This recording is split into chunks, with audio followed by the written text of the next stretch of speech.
வேதவசனம் சொல்லுது, 2 கொரிந்தியர் 8:9 சொல்லுகிறது, உங்க தரித்திரத்தை இயேசு சிலுவையில் சுமந்து தீர்த்து உங்களை செல்வந்தர் என்கிற அடையாளத்துக்குள் கொண்டு வந்து வைத்து விட்டார்.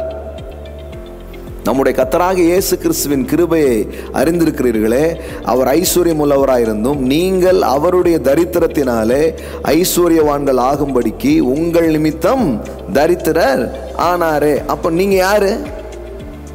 ஐஸ்வர்யவான். ஆனா இந்த ஆவிக்குரிய உண்மையை நீங்கள் நம்புவதன் மூலம் இது ஒரு சரீர பிரகாரமான உண்மையாக மாற ஆரம்பிக்கும். பிள்ளை இருந்தது போது தகப்பன் கிடையாது, பிள்ளை இல்லாத போதே தகப்பன். அப்ப இப்போ நீங்க யாரா இருக்கிறீங்க? ஐஸ்வர்யவான், சீமான், மகாபிரபு,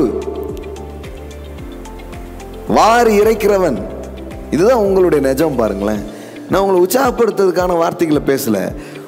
உண்மையிலே நீங்க ஆவிக்குரிய நிலையில நீங்க என்னவா இருக்கீங்கிறத நான் சொல்லிட்டு இருக்கிறேன். நான் அப்போ பாக்கெட்ல காசு இல்லாத போதும், வாழ்க்கையில பெருசா சாதிக்காத போதும், இப்ப எண்ணத்திலையும் நம்பிக்கையிலையும் என்ன வந்துடுச்சுன்னா, நான் ஐஸ்வர்யவான். இது உள்ள வந்துடுச்சு. பாருங்களேன், உள்ள வந்துடுச்சுன்னா மேட்டர் ஆஃப் டைம் தான் வெளியில நடக்கும்.